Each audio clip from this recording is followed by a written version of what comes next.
এরে আমার আল্লাহ দুনিয়ার মধ্যে সবকিছু বানাইল রে, এই মানব জাতির যেমনি বানাইছে আমার আল্লাহ, আর কোন প্রাণীকে আল্লাহ এমনি বানাই নাই। আল্লাহ কয় বান্দারে আমি জমিনটা বানাইলাম কুন আর ফায়াকুন বলিয়া, আসমান বানাইলাম আমি কুন আর ফায়াকুন বলিয়া, এই পৃথিবীর মধ্যে পাহাড় বানাইলাম আমি কুন আর ফায়াকুন বলিয়া, এই পৃথিবীর মধ্যে জিন বানাইলাম আমি যেমনি মানুষ তোরে আমি এমনি বানাই নাই। আপনারে যেমনি বানাইছে জমিন তেমনি বানাই নাই, আপনারে যেমনি বানাইছে পাহাড় তেমনি বানাই নাই, আপনাকে যেমনি বানাইছে আমার আল্লাহ এমনি জমিনের মধ্যে কিছু বানাই নাই। আল্লাহকে আমার নিকটবর্তী ফেরেশতাদেরও আমি এমনি বানাই নাই রে।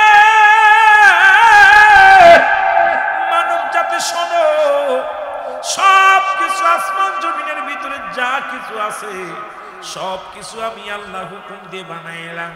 একমাত্র মানুষকে আমি আমার কুদরতি হাত দিয়ে বানাইলাম। জোরে জোরে চিল্লায় বলা যাবে না মারহাবা, আর একটু জোরে জোরে চিল্লায় বলেন আল্লাহু আকবার। এর চার রঙের মশলা দিয়া কে কইরাছে তোর গঠন, চার রঙের মশলা দিয়া বলেন চার রঙের মশলা দিয়া কে কইরাছে তোর গঠন, চার রঙের এরে আগুন পানি মাটি বাতাস এক যুগেতে করলো প্রকাশ।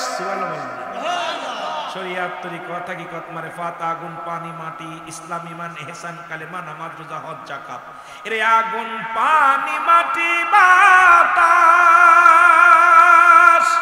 এক যুগেতে কইরা প্রকাশ। ওরে দেখলি না তুই নয়ন মেলে, দেখলি না তুই নয়ন মেলে, কোন জায়গা তোর মহাজন, চার রঙের মশলা দিয়া বলো চার রঙের, এ জোরে চার রঙের মশলা দিয়া কে কইরাস। আরে মানুষ তোমার ভিতরে আগুন আছে কোথায় খুঁজে দাও, তোমার ভিতরে পানি আছে খোঁজো, তোমার ভিতরে বাতাস আছে খোঁজো, তোমার ভিতরে মাটি আছে খোঁজো। এখন যদি খুঁজতে যায় বলবো নো দাই সেল, নিজেকে নিজে চিনতে হবে। অ্যারিস্টটল সক্রেটিস বই লেখা পর বাবা যারা শিক্ষিত সমাজ আছেন, অ্যারিস্টটল সক্রেটিস যার কিতাব বই না পড়িয়া কেউ দার্শনিক হওয়া সম্ভব নয়, জ্ঞানী হওয়া সম্ভব নয়। উনি বইয়ের মধ্যে লেখলেন নো দাই সেল, নিজেকে নিজে চিনতে হবে। মানরা ফান্নাফস, নিজের নফসকে চিনতে হবে। কলবে সালিম, আত্মাকে প্রসিদ্ধ করতে হবে। আর আমার বাড়ির পাশে কুষ্টিয়া এক লালন বাস করে, আপনাকে চিনতে পারলে যাবে অসিনারে চিনা, নিজকে যদি নিজে চিনতে পারো অসিনারে চিনা যাবে। এখন আমরা নিজেরে চিনি না, অন্যরে চিনা নিয়ে ব্যস্ত আছি। চার রঙের মশলা দিয়া বলো চার রঙের এর কে কইরাছে তোর গঠন, চার রঙের আরো জোরে বলেন চার রঙের মশলা দিয়া বলো চার রঙের আরে কে কইরাছে তোর গঠন, চার রঙের এরে আগুন পানি মাটি বাতাস এক যুগেতে কইরা প্রকাশ। ওরে দেখলি না তুই নয়ন মেলে, দেখলি না তুই নয়ন মেলে, কোন জায়গা তোর মহাজন, চার রঙের মশলা দিয়া বল। আরো জোরে বলেন চার রঙের মশলা দিয়া ওরে কে কইরাছে তোর গঠন, চার রঙের মারহাবা বলা যাবে না আর একটু জোরে। এটার পরে রিসার্চ করো মানুষ, দুনিয়ার লোভ লালসা দূর হয়ে যাবে। এটার পরে গবেষণা করো মানুষ, তোমার জীবনের আমিত্ব দূর হয়ে যাবে। এটার পরে গবেষণা করো মানুষ, তোমার ভিতর থেকে অহংকার দূর হয়ে যাবে। এটা নিয়ে রিসার্চ করো মানুষ, তোমার ভিতরে মানবতা চলে আসবে। এটা নিয়ে রিসার্চ করো মানুষ, তুমি জাহান্নাম থেকে বাঁচতে পারবে। এটা নিয়ে রিসার্চ করো মানুষ, এই দুনিয়ার শ্রেষ্ঠ মানুষ হইতে পারবে। জোরে বলেন ঠিক, আর একটু জোরে বলেন, আর একটু জোরে। কষ্ট হয় আওয়াজ জোরে দিকে মনে হয় ক্ষুধা লাগছে, ক্ষুধা লাগছে, লাগছে, কারণ তারপরে তো খাবারের ব্যবস্থা নাই। কর্তৃপক্ষকে বলবো পঞ্চম বার্ষিক মাহফিলে, বাৎসরিক মাহফিলে দয়া করে ভাইদের কিছু খাবারের ব্যবস্থা করবেন। জোরে কোয়া যাবেন আল্লাহু আকবার। এ দুনিয়ার মুসলমান শুনে নাও, বেলাল রাদিয়াল্লাহু তাআলা উনি কালেমা পড়ে নিলেন। কালেমার মালা যখন পড়লেন, বকরিগুলো বেলালের দিকে তাকায় আছে। সমস্ত বকরিগুলো বেলালের, সমস্ত বকরিগুলো পাথরের মধ্যে চাটা দেয়, পেট ভরে যায়। অন্য অন্য রাখালের বকরিগুলো সারা মাঠ ভরে দৌড়াদৌড়ি করে, বেলালের বকরিগুলো নীরবতা পালন করে। আর বেলাল জিকির করে ইল্লাল্লাহু ইল্লাল্লাহ লা ইলাহা ইল্লাল্লাহ, বলো ইল্লাল্লাহু।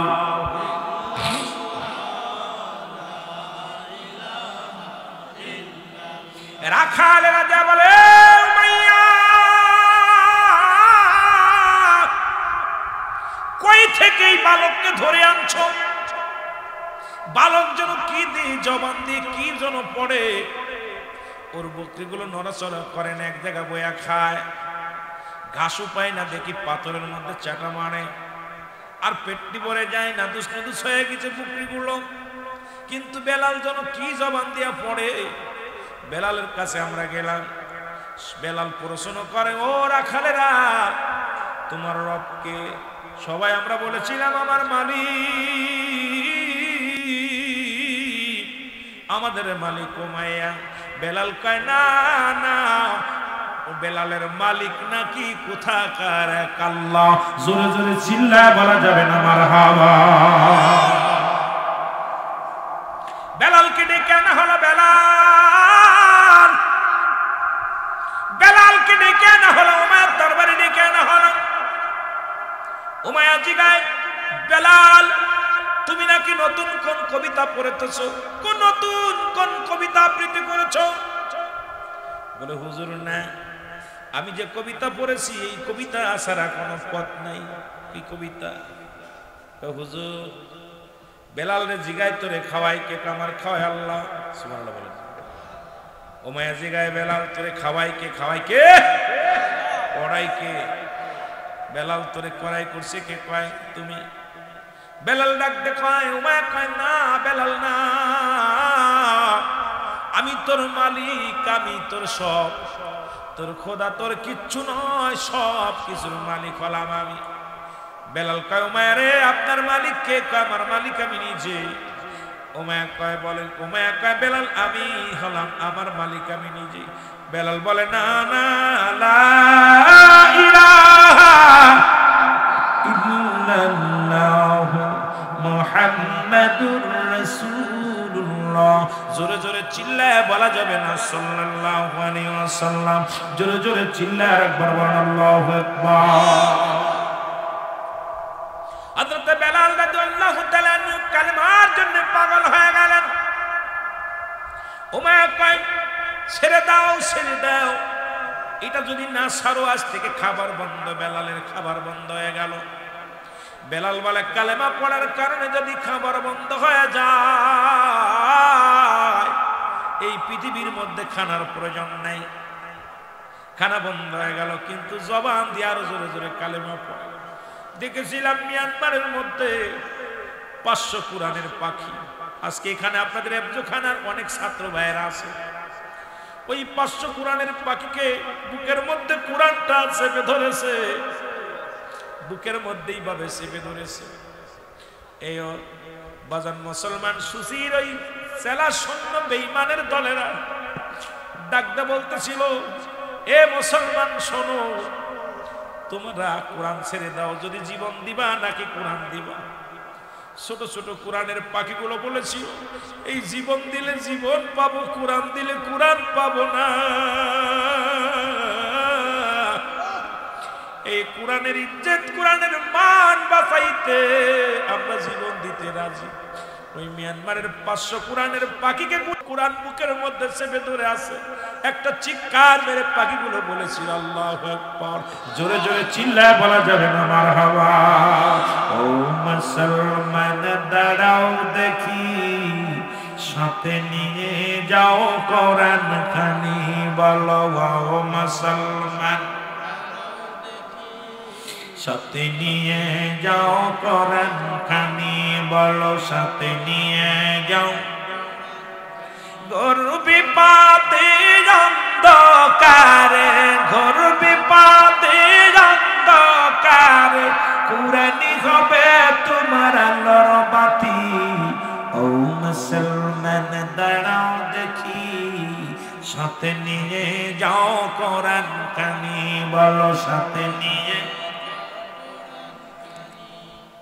শুধু তাই নাই মুসলমান, কোথায় কয়েকটা রাষ্ট্রের মধ্যে দেখলাম তৎকালীন জামানায় যা হয়েছিল রাসূলের জামানায় দেখে দেখে কাফের বেঈমানেরা কোরআনের পাখিগুলো মেরে ফেলা শুরু করলো। যে কোরআন যদি না থাকে মানুষ সত্য পথ ভুলে যাবে, সঠিক পথ ভুলে যাবে। আজকে আপনাদের কোরআনের মাহফিল এখানে, কোরআনের মাদ্রাসা হেফজখানা, কিছু ওই শ্রেণীর যারা আছে তারা কোনোদিন এই কোরআনের মাদ্রাসা প্রতিষ্ঠা হতে হয়ে যাক মানবে না। এই কোরআনের মাদ্রাসা চলুক এটা মানবে না। কারণ ওদের রক্তেই যাদের গড়া, তারা প্রতিনিয়ত কোরআনকে শেষ করে দেওয়ার পায়ে তারা চলায়। জোরে বলেন ঠিক কিনা? এ ভাইরা আমার, বন্ধুরা আমার, শুধু তাই নয়, অন্যান্য রাষ্ট্রের মধ্যে দেখেছি অসংখ্য কোরআনের পাখিগুলো তাদেরকে বন্দুকের নালের সামনে ধরে বলেছে ছেড়ে দাও, কোরআন ছেড়ে দাও, নাই জীবন দিয়ে দাও। কোরআনের পাখিগুলো বলছে না না, জীবন দিলে জান্নাত পাবো, কোরআন ছাড়লে জাহান্নামে যাব। জীবন যদি দেয়া যায় আল্লাহর জান্নাত অপেক্ষা করে, আল্লাহ অপেক্ষা করে। আল্লাহ নিজে বলে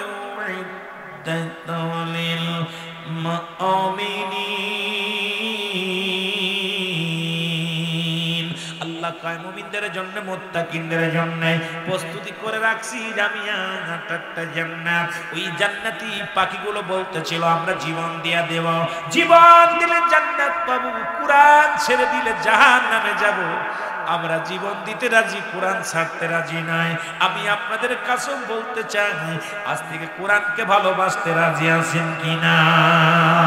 একটু জোরে জোরে চিল্লায় বলা যাবে না আল্লাহু আকবার।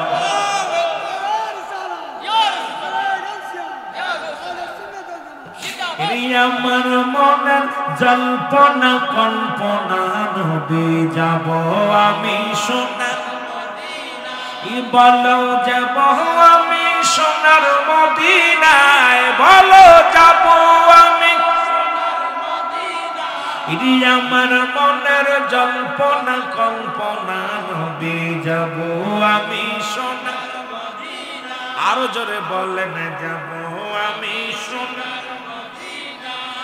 নবীজিকে ভালোবাসি, মনটাই আমার অনেক খুশি। নবীজিকে ভালোবাসি, মনটাই আমার। ওরে নবীজিকে ভালোবেসে তৃপ্তি মেটে না, বলো নবীজিকে ভালোবেসে না গো যাব আমি সোনা। সবাই বলেন না যাব আমি সোনার মদিনায়। আমার মনের জল্পনা কল্পনা নবী যাব আমি সোনার মদিনায়। যাব আমি সোনার মদিনায়, বলো যাব আমি সোনার মদিনায়। আমার মনের জল্পনা কল্পনা নবী যাব আমি সোনার। নবীর প্রেমে এত মধু জাগিলে মনে হয় মধু। নবীর প্রেমে এত জাদু ডাকিলে মনে হয় মধু। এই মধু কোথাও মেলে না, বলো এই মধু কোথাও মেলে না গো যাব আমি সোনার মদিনায়। আরো জোরে বলেন যাব আমি সোনার। রে আমার মনের জল্পনা কল্পনা নবী যাব আমি এর বাইজিতপুর বাঁশির যত গোনা মাফ করে দাও মাবুদ মওলা বাইজিতপুর বাঁশির যত গোনা মাফ করে দাও মাবুদ মওলা মাফ করে দাও নবীর ওসিলায় বলো মাফ করে দাও নবী লাই গো যাব মোরা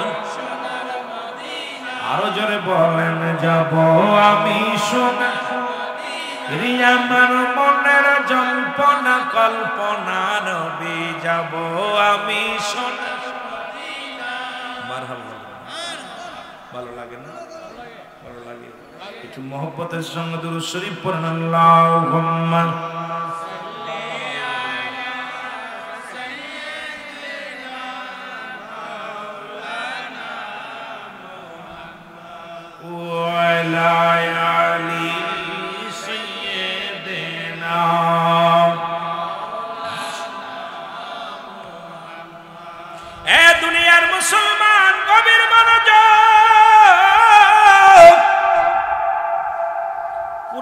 কথা দিয়ে যদি আলোচনা করতাম অনেক মজা লাগতো।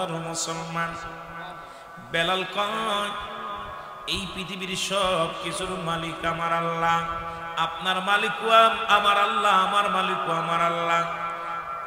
মুসলমান উমায়া কয় না না, এই পৃথিবীর সব কিছুর মালিক, এই রাজ্যের মালিক আমি।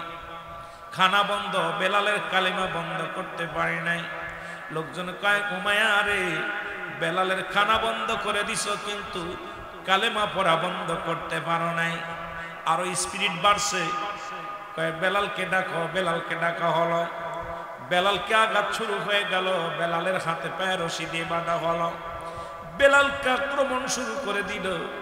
বেলাল কান্দে রে, চোখের পানিগুলো ফেলায় ফেলায় কান্দে।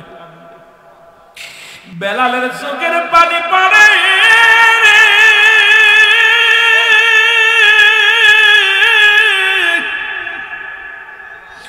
বেলাল জমিনের মধ্যে লুটাই কান্দের বলে আমার আল্লাহ,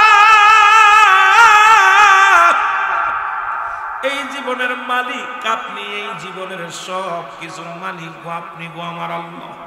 আল্লাহ জীবন দিয়া দিব তবু কালেমা ছাড়ব না। বেলালকে এত আঘাতের পর আঘাত করে বেলাল কান্দের বলে কালেমার মালাটা পড়ছি আমি, যত পারো যন্ত্রণা দাও গো তুমি, বলো যত পারো আরো জোরে বলেন যত পারো যন্ত্রণা দাও। আরো জোরে বলেন কালেমার মালাটাও পড়ছি আমি, যত পারো আরো জোরে বলেন না, যত পারো যন্ত্রণা দাও গো তুমি, এই মানি না হার যে মানি না, মানি না হার যে মানি না, হায়াত মৌতের মালিক তুমি, কালেমার মালাটা পড়ছি আমি, যত পারো আরো জোরে বলেন যত পারো এ রহি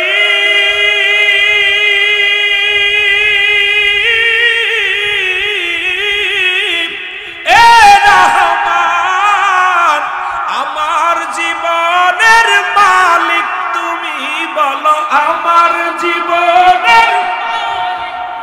আরো জোরে বলেন আমার জীবনের মালিককে।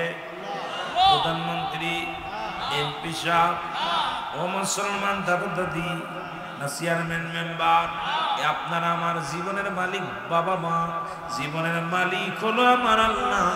বেলাল বলতেছে, বেলাল কি বলে? চোখের পানি ছেড়ে বলেন, চোখের পানি ছেড়ে বলেন, এই দুনিয়ার মানুষ শোনো, সব কিছু ছাড়তে পারি, কালেমা ছাড়তে পারি না, কারণ আমার হায়াত মৌতের মালিক হলো আমার আল্লাহ। জোরে বলেন ঠিক কিনা?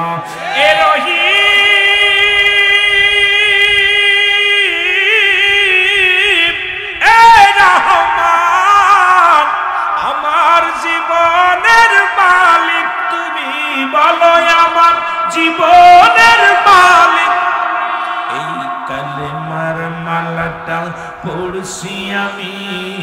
যত পর যন্ত্রণা দাও, আরো জোরে বলেন যত পর,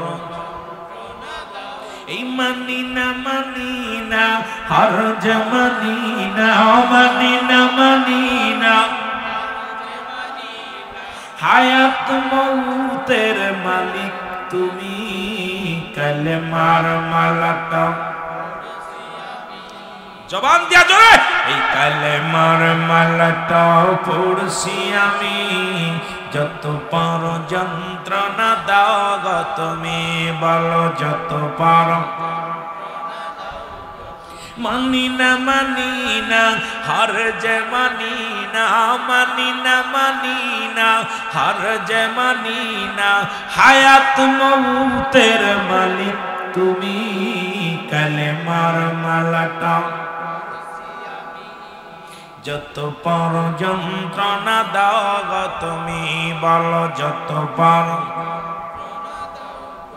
এ দুনিয়ার মুসলমান শোনে না, বেলালকে এত পরিমাণ আঘাত চালাইল রে,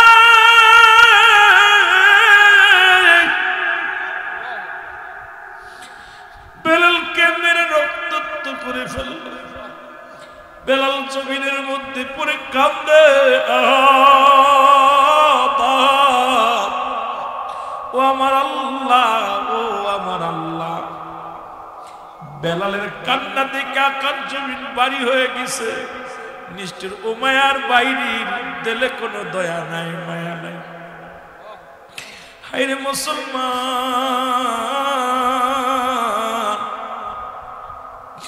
আজকে গোটা বিশ্বের বুকে মুসলমানের রক্ত দিয়া খেলা করে। ও মুসলিমেরা, আজকে তোদের দিলে কি মায়া নাই? ও মুসলমান, একটা কথা বারবার মনে পড়ে যায়, নবী বলছে বালহুয়া কিলা, এই দুনিয়াটা হলো পচা দুর্গন্ধে মরি মানুষের চরিত্র হলো কুকুরের চরিত্র। আজকে কুকুর যেমন মরি পাইলে খুশি হয়, সারা পৃথিবীর মুসলমান এখন সম্পদের পাগল, টাকা দিয়ে কিনে নেয় মুসলমানদেরকে। আজকে আমারে কিনেছে, মুখ বন্ধ করে দেয়, আপনাকে মুখ বন্ধ করে দিছে। আজকে ইসরায়েলের অসভ্য মানুষ, মুসলমান আমেরিকার অসভ্য মানুষগুলো আজকে মুসলমানদের মাথা যারা তাদেরকে কিনে নিছে, খেলার পুতুল বানায় ফেলেছে।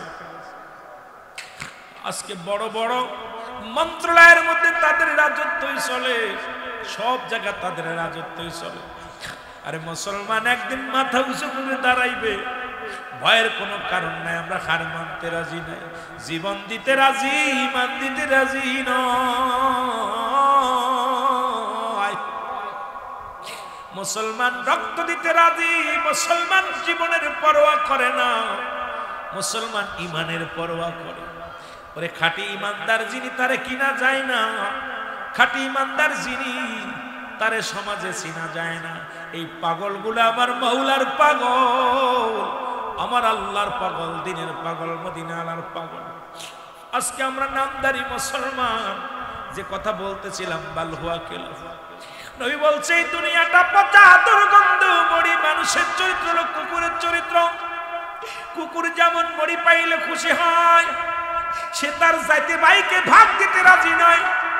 যদি আপনাদের এই বাইজিতপুরের জমিনে মুসলমান শুনে নাও, এই নিতার কান্দের জমিনে, দড়িকান্দের জমিনে একটা গরু মরে যায়, এই গরুটা যদি একটা কুকুর টের পায়, ও সামনে নিয়ে বসে থাকবে, কাউকে ভাগ দিবে না, অন্য কুকুরে তাড়ায়া দিবে, ওর যাইতে বাইরে খাইতে দিবে না।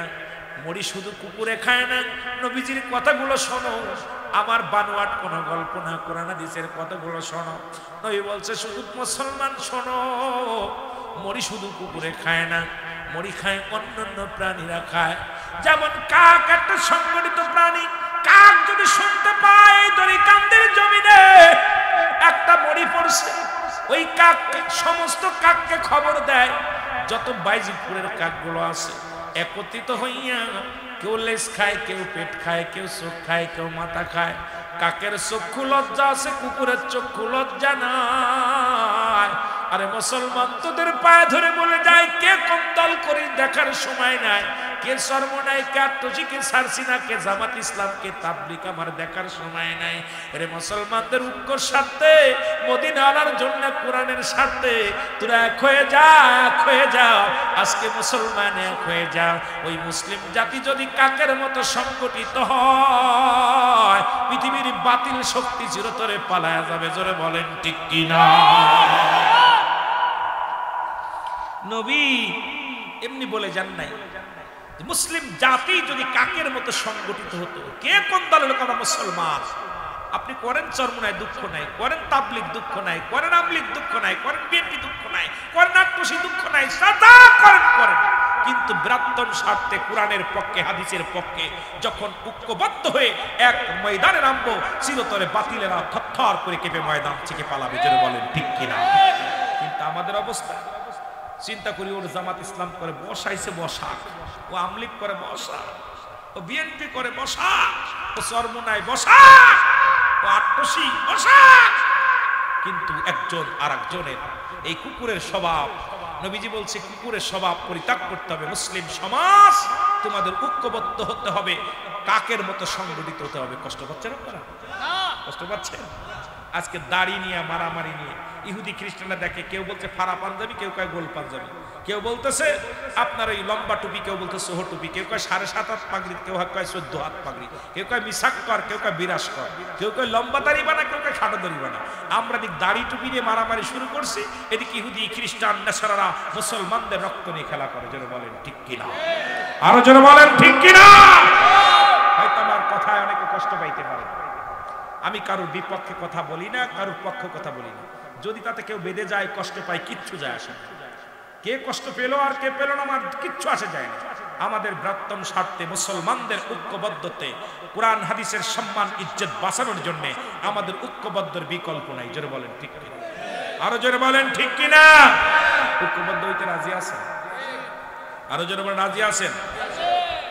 এই বাবা, মুসলমান বেশি হওয়া লাগবে না।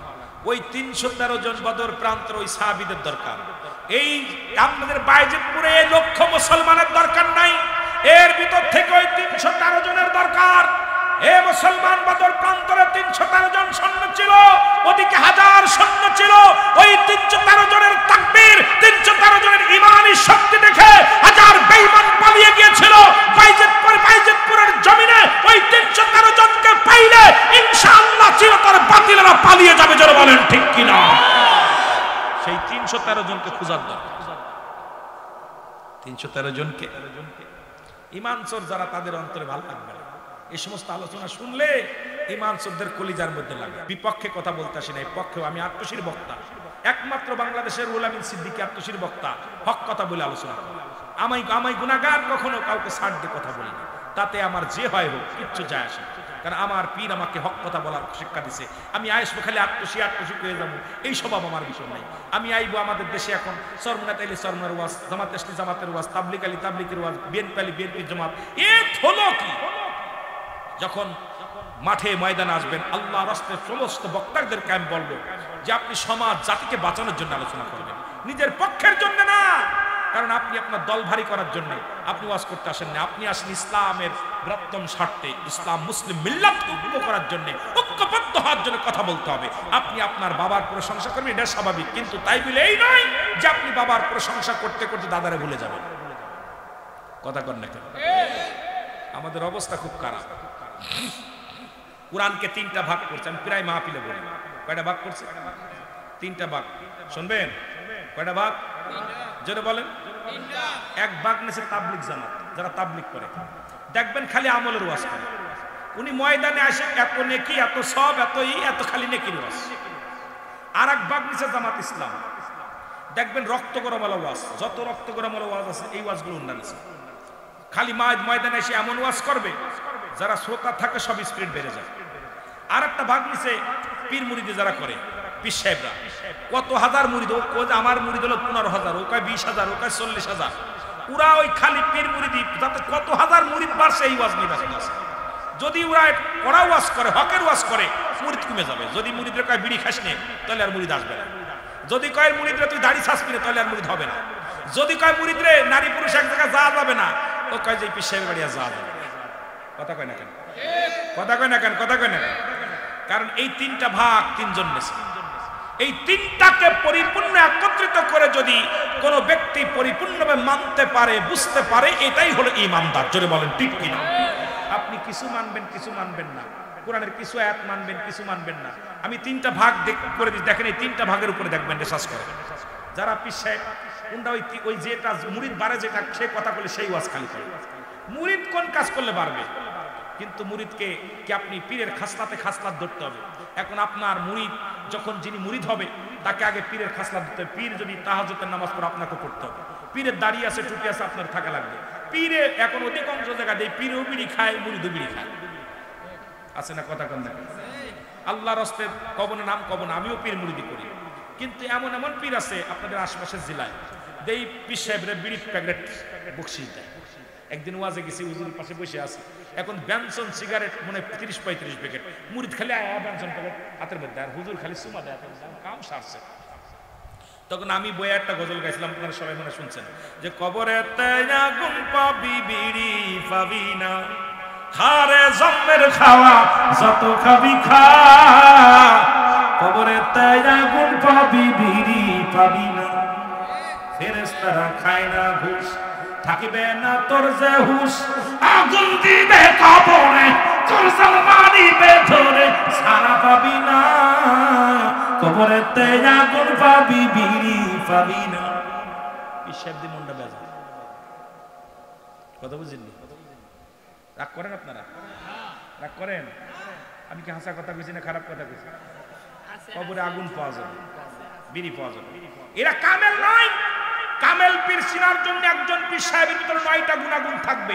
এই 9টা গুণের একটা গুণ যদি তার ভিতরে না থাকে, সে নাকেস, ওর দ্বারা দুনিয়াতেও কামিয়াব হবেন না, আখিরাতেও কামিয়াব হবেন না। 9টা গুণের একটা গুণ যদি তার ভিতরে না থাকে। এখন কামেল চিনার জন্য আপনার এই দুনিয়ার মধ্যে ঘুরতে হবে, বিচারণ করতে হবে কোনটা কামেল পীর, কোনটা নাকেস পীর। আমার দেশে এখন যেভাবে নাকেস পীর বাড়ছে, এর দ্বারা আমাদের সাধারণ পাবলিককে বিভ্রান্তি করতেছে। যেটা কোন ঠিক কি?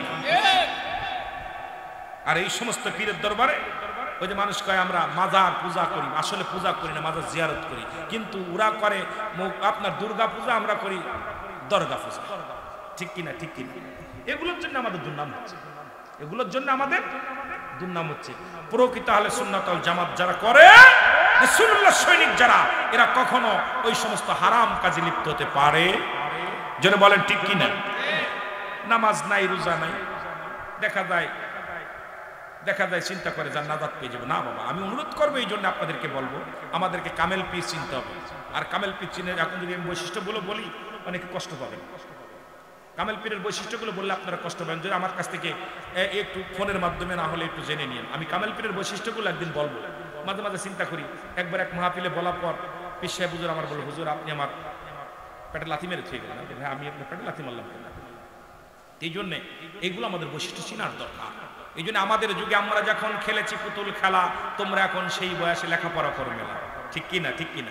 আমাদেরকে রিসার্চ করতে হবে, কিতাবাদি বেশি বেশি করতে হবে। কোরআন, হাদিস, ইজমা, কিয়াস এগুলো পড়লে আপনি যেটা জানেন আমি সেটা জানি না, আপনি যেটা জানেন আমি সেটা জানি না, আমি যেটা জানি আপনি সেটা জানেন না।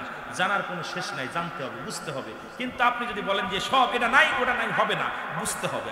আগে কিতাব পড়তে হবে। প্রাইমারিতে একটা বিদ্যা, হাই স্কুলে একটা বিদ্যা, কলেজে একটা বিদ্যা। ওই ব্যঞ্জন বর্ণ স্বরবর্ণ দিয়ে ওই আপনার ওই 9টা আর হলো কত, 19টা, কয়টা মোট 39টা হলো ইংরেজি অক্ষর, আরবি বাংলা অক্ষর, আর হলো আর অধিক 49টা না কয়টা জানেন? কয়টা? 11টা আর হলো আর ওটা কয়টা? 39টা, মোট কয়টা? কয়টা? 50টা অক্ষর। আর অধিক হলো ইংরেজি হলো 26টা অক্ষর, আরবি হলো 29টা হরফ। এই দিয়া দেখেন, তীর হলো মাথা কাটতে হবে, আর হলো ফুটা দিতে হবে। আর হচ্ছে আপনার আরবিতে কি ওই কিছু ফুটা দিতে হবে, কিছু উপরে নিচে দিতে হবে। কিন্তু বাংলাটা এত কঠিন, বাংলাদেশ সবচেয়ে কঠিন। আমার বাবারা দেখা যায় এই যে আমরা বিদ্যা অর্জন করেছি, এই হক্কর দিয়া একই হক্কর আপনার ওই ডিগ্রিতে চলতেছে, মাস্টার্সে চলতেছে, বিসিএসে চলতেছে, সব একই হক্কর, কিন্তু পড়ার ধারণ বদলে গেছে। জোরে বলেন ঠিক কিনা? কথা কন না কেন? ধারণ কমে গেছে না? এই জন্য আমাদেরকে সব বুঝতে হবে যে প্রাইমারিতে যে বই পড়েছি ওই বইয়ের পড়ালেখায় কিন্তু উপরে যায় ওই রকম নাই। জোরে কোন ঠিক কিনা? হাই স্কুলে একরকম, কলেজে একরকম, বিশ্ববিদ্যালয়ে এরকম। এই জন্য আমাদেরকে পড়তে হবে। এই জন্য আমাদের যুগে আমরা যখন করেছি পুতুল খেলা, তোমরা এখন সেই বয়সে লেখাপড়া করে গেল। আমার বন্ধুগণ, গভীর মনোযোগ দিকে না একটু পিছে চলে যাই। বেলাল কাতে পেয়ে রশি দিয়ে বাঁধা হলো, তার গায়ের মধ্যে চাবুকের মারা হলো। বেলাল উত্তপ্ত নদীর মধ্যে, পাথরের মধ্যে পায়ের মধ্যে রশি লাগাইয়া ঘোড়ার পিছে বাঁধিয়া টানা হলো। বেলালের জবান দিয়া শুধু বাইর হয় লা ইলাহা ইল্লাল্লাহু মুহাম্মাদুর রাসূলুল্লাহ। জোরে জোরে চিল্লায়া বলেন সাল্লাল্লাহু আলাইহি ওয়াসাল্লাম। জোরে জোরে চিল্লায়া বলেন মারহাবা। একটু জিকির করেন লা ইলাহা ইল্লাল্লাহ। জোরে লা ইলাহা ইল্লাল্লাহ।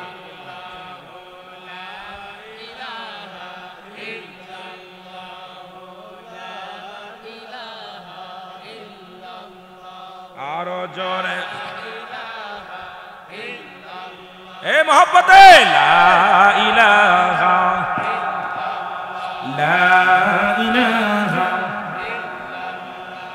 ইল্লাল্লাহু মুহাম্মাদুর রাসূলুল্লাহ সাল্লাল্লাহু আলাইহি ওয়াসাল্লাম। তার হাতে পায়ে বেঁধে উত্তপ্ত গরম বালুর উপরে রেখে দেয়া হলো, বুকের উপরে পাথরের চাপা দেয়া হলো। কিন্তু বেলালের জবান থেকে কালেমা সরাতে পারে নাই, শুধু ইল্লাল্লাহু আহাদ আহাদ শব্দ উচ্চারণ করতে লাগলেন। এ মুসলমান গভীর মনোযোগ, এ মুসলমান গভীর মনোযোগ।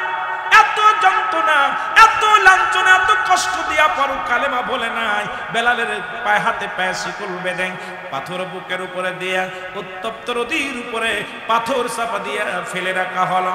বেলাল বর হুকুম দিলেন, ওমায়া হুকুম দিলেন, যতক্ষণ পর্যন্ত বেলাল মৃত্যুবরণ না করে, বেলালকে যেন এখান থেকে কেউ না বাঁচায়, বুকের পাথরে যেন কেউ খুলে না দেয়। মুসলমান শুনে নাও, এইরকম রেখে দিলেন বেলালকে। একদিন ধরে ওরকম সকাল থেকে সন্ধ্যা পর্যন্ত, দুপুর গড়িয়ে গেল, বিকেল হয়ে গেল। ওই পাশে খবর পাইলেন হযরত মুসলমান শুনেন আবু বকর সিদ্দিক রাদিয়াল্লাহু তাআলা আনহু, উনি খবর শুনতে পাইলেন এই জমিনের মধ্যে একজন নবীর প্রেমিক কালেমা পড়ার অপরাধে তাকে এত নির্মম ভাবে আঘাত করা হয়েছে। উনি খবর পায়া চলে আসলেন। এ মুসলমান শুনেন, লম্বা আলোচনা আমি আর আগাবো না, যেহেতু 12:30 বেজে গেছে। আর একটু না, আমি ঢাকাতে যাব, অনেক দূরে যাব, এই জন্য বেশি আপনাদের কষ্ট দিতে চাই না, কথাগুলো বলে যায়। মুসলমান শুনে নেন। এবার হযরত আবু বকর সিদ্দিক রাদিয়াল্লাহু তাআলা আনহু তাকে কড়াই করলেন। কড়াই করিয়ে রাসূলুল্লাহর দরবারে নিয়ে গেলেন। আমার নবীজির কদমের মধ্যে হযরত বেলাল পড়েন। নবীজি জড়ায়া ধরে, নবীজিও কাঁদে, বেলালও কাঁদে। বেলাল বলে, ইয়া রাসূলুল্লাহ, ইয়া হাবিবাল্লাহ, আমার জীবন ধন্য, আমার জীবন ধন্য, কারণ আমি আমার কষ্টের মধ্যে নবী গো, যখন আমি কালেমা পড়েছি, যখন আমি ঈমানটা তাজা রেখেছি, তখন আমি দুনিয়ার কোনো দুঃখ, কোনো কষ্ট আমার মনে হয় নাই। নবী গো, আপনার কদম মুবারক চুমানোর সঙ্গে সঙ্গে দুনিয়ার সব দুঃখ ভুলে গেছি। আমার নবী কয়, বেলাল রে, তুই আমার কদমের মধ্যে তোরে রেখে দিলাম, যতদিন ইচ্ছা ততদিন পর্যন্ত আমার কদমের মধ্যে থাক। নবীজির কদমের মধ্যে বেলালের জায়গা হয়ে গেল। জোরে জোরে চিল্লায় বলা যাবে না মারহাবা। এসেছেন যত নবী সকলের ইমাম, সালাম তোমায় গো নবী, হাজারো সালাম নবী।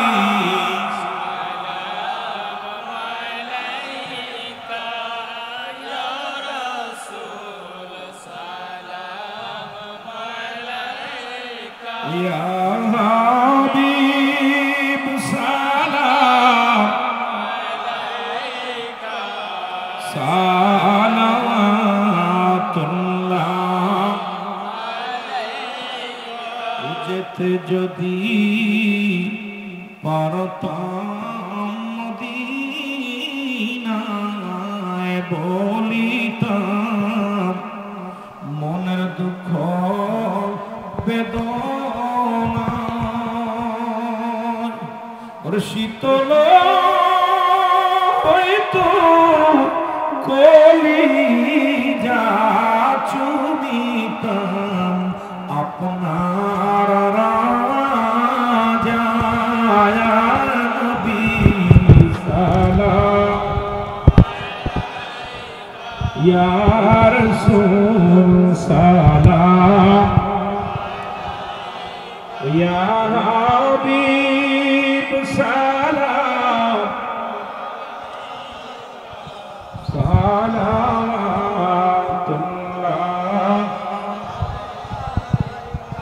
দেখি নাই রাসূল আপনাকে, নাম শুনিয়া পাগল আপনার আশিকে। দেখো না বন্ধ আমারে, দেখো না বন্ধ